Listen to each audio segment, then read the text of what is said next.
Hi guys, so uwi na kami galing ng yung test ko sa heart, and that test is called echogram Doppler.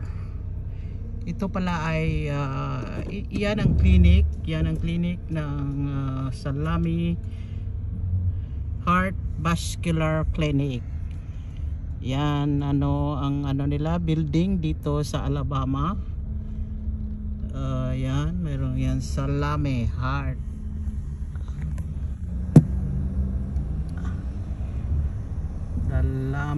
Heart Vascular Clinic.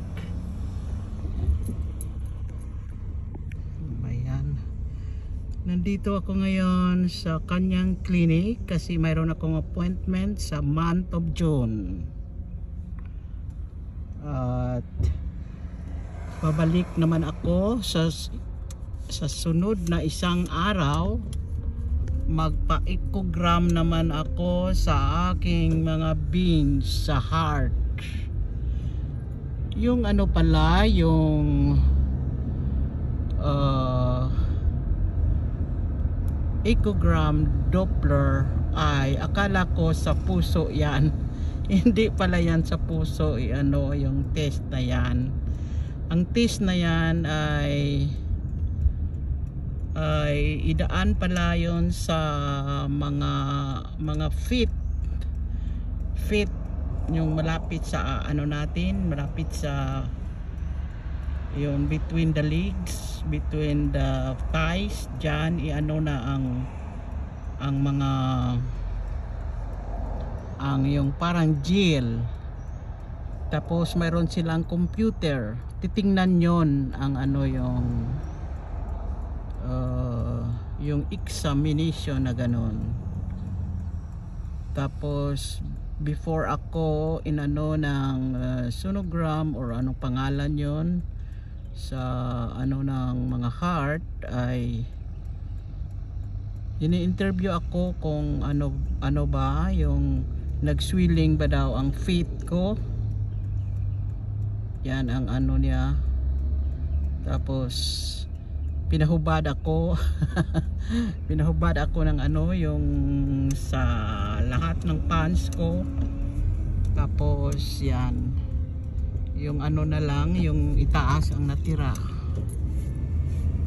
So yan, legs pala yon, yung titingnan yung legs at saka thighs ng ating echogram Doppler. Mabait naman ang mga doon, mga pa yon, mga scanner sa sa mga puso. Tapos pala, malaman agad na makita pala nila kung mayroong mga clot sa mga veins sa ating thigh at legs. Yan ang echogram Doppler mga guys. Pauwi na ako, tapos na ang aking examination sa heart. Sa sunod na namang araw, mayroon naman akong ibang echogram. Marami pala itong mga echogram na mga klase sa parte ng ating mga puso ng ating heart. Yan ang buhay ko ngayon dito sa United States of America. I have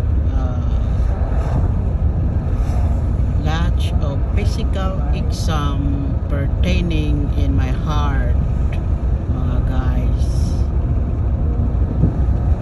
So papunta naman kami sa yung sa storage ng aking kapatid. Pagkatapos ng exam ko, heart examination, tapos uwi na kami, papunta pala sa storage ng babayad siya ng rental sa dalawang storage niya dito sa ito ang buhay ko ngayon. Ang araw ngayon ay Tuesday, June 4. Thank you for watching my channel. Please follow and subscribe.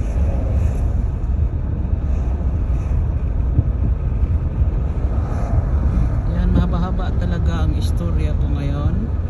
Tapos mayroon naman akong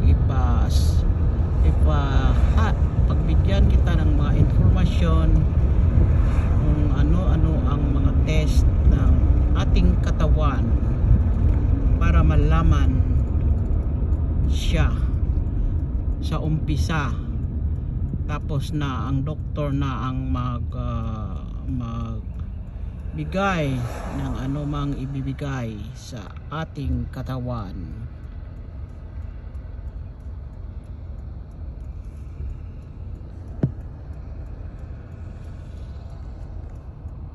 Ang ano ngayon, weather, parang yung uulan talaga siya kasi mayroong yung cloudy talaga ang yung clouds in the sky.